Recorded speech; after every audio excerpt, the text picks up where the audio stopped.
আসসালামু আলাইকুম এভরিওয়ান, সবাই কেমন আছেন? এই তো আপনাদের সাথে ছোট্ট একটা ভিডিও শেয়ার করতে আসলাম।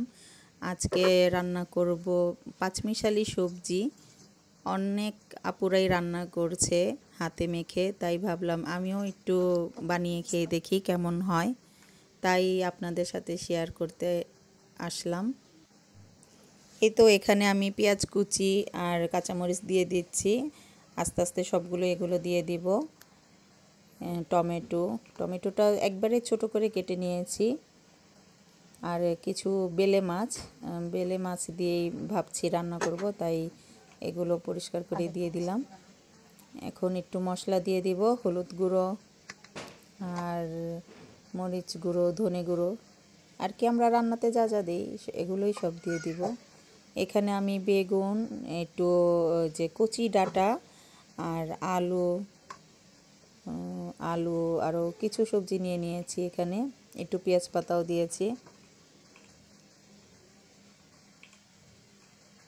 একটু তেলও দিয়ে দিব। দিয়ে এখন একটু মেখে নেব। অনেক আপুরাই তো মাখে হাতে মেখে, তাই সেভাবে আর কি হাতে মেখে নেব।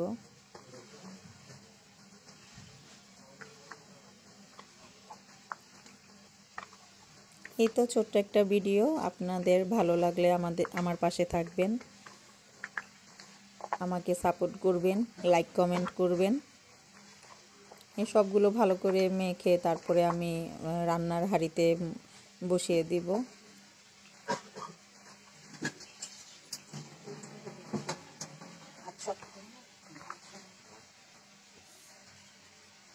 এখন তো শীতের সিজন, প্রায় অনেক সবজি পাওয়া যায়।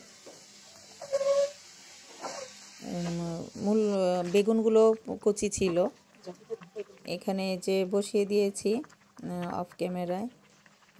আর কি আমি ঝোল দিয়েছি, কিন্তু একটুও ঝোল রাখবো না, পুরোটাই শুকিয়ে নেব। এই তো আস্তে আস্তে শুকিয়ে গেছে। এখন আমি এটার উপরে ধনে পাতা কুচি দিয়ে দিব। ধনে পাতাগুলো দেওয়ার পরে একটু ঢেকে দিব, যাতে ধনে পাতাগুলো সিদ্ধ হয়ে যায়।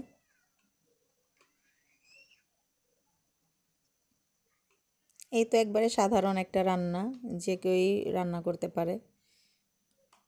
আর কি সবজি চচ্চড়ি, আর কি আমাদের দেশীয় ভাষায় যা বলে আর কি, পাঁচমিশালি সবজি চচ্চড়ি। এই তো আমার চচ্চড়িটা হয়ে গেছে। তো দেখতে পাচ্ছেন একটুও পানি নেই, ঝোল নেই, একবারেই শুকিয়ে নিয়েছি। কেমন হলো আমার চচ্চড়িটা আপনারা জানাবেন। আল্লাহ হাফেজ।